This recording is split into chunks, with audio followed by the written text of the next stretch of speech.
Балаға ақшаны дұрыс жұмсауды қалай үйрету керек? Ақшаны саналы түрде беріңіз. Түскі асыңа жұмса деп ақша беру есепсіз ақша беру тәрізді пайдасыз. Екі жағдайда бала ақшаны өздігінен жұмсай алмайды. Бірінші жағдайда самсадан басқа ештеңеге жетпейді деген ой қалыптасса, екінші жағдайда ақша барлық қажетіне жарайтын болып көрінеді. Балаға ақша беру оның қаржылық сауатын ашуға жәрдемдесуі керек. Ол тек жұмсауды емес, артығын алып қалуды, жинауды да үйренуі тиіс. Сол себепті белгілі мөлшерде санап бергеннен гөрі өзімен бірге есептеп ақшаны қалай жұмсауды үйрету керек. Ақшаны дұрысы төмендегідей есептеп үйретіңіз. Қажеттіліктер. Бұл міндетті түрде жұмсалатын шығындар: жолға, мектепте тамақтануға. Қосымша қажеттіліктер: жоспарсыз туындайтын шығындар. Мектепте мерекелік кешке дайындық болып, балаңыз үйге әдеттегіден кеш келуі мүмкін. Ол кезде кететін қосымша жол шығыны, тамақтану тәрізді ойламаған жерден шығатын жағдайлар үшін қосымша ақшасы болуы керек. Қорға ақша жинау – бұл ең маңызды пункт.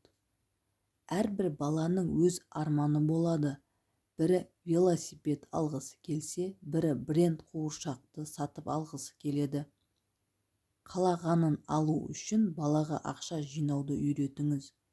Мысалы, күніне 100 теңге үнемдесе, 50 күннен кейін қуыршақ сатып ала алатынын түсіндіріңіз.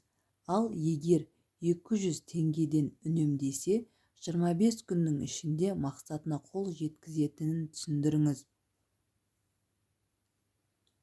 Баланың қолына ақша ұстатарда осы қағидаларды ұғындырсаңыз, шығындарға басқаша көзқараста қарайтын болады. Ақшаны аптасына не айына бір беріп отырыңыз. Қаржыны дұрыс басқартып үйретудің бір жолы ақшаны күнделікті емес, аптасына немесе айына беріп отыру. Алайда бұл қадамға қосымша шығындарды есептеп қорға ақша жинауды үйренгеннен кейін көшіңіздер. Алдағы аптаға арналған ақшаны қолына алғаннан кейін бала өздігінен жоспар құрып, шығындардың орнын толтыру керек. Ақшасын ерте жұмсап тастаса, ашуға бой алдырмаңыз. Балалардың көбі ақшасын ерте жұмсап тастайды. Мұндай кезде оған қосымша ақша бермеңіз.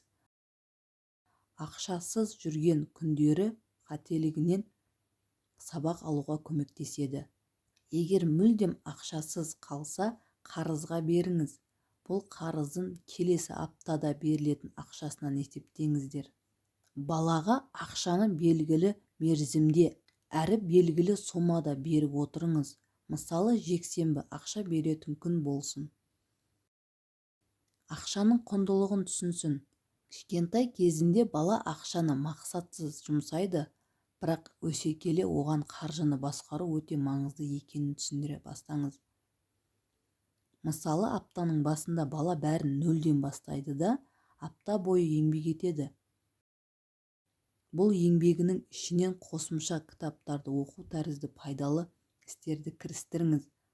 Алайда үлкендерге көмек етуді, кішілерге қарасуды міндетсініп кетпеуі керек. Сол себептен еңбек ақы тек өзіне пайдалы қосымша істерге арналсын. Өзіңіз үлгі болыңыз.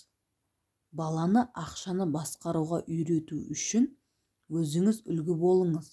Шығындар мен кірістеріңізді есептер кезде балаңызды қасыңызға отырғызыңыз.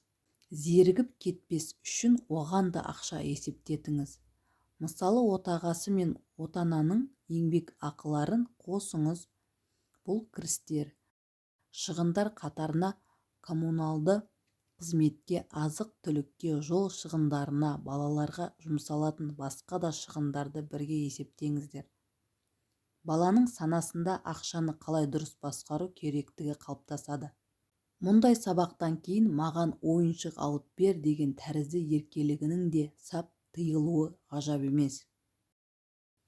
Қайырымдылық жасаңыздар. Ақшасының белгілі бөлігін бала өз қалауымен жұмсауы керек. Ата-аналар бұл кезде де балаға дұрыс бағыт беруі тиіс. Мысалы, балалар қайырымдылық жасауға өздерін кіші санайды, бірақ олар жастайынан жақсылық жасауға үйренуі керек. Қайырымдылық көрсету баланың қоғам алдындағы жауапкершілігін арттырады. Бұл оның ересек ғұмырына да оң әсер етеді әрі қайырымды болып өсуіне себеп болады.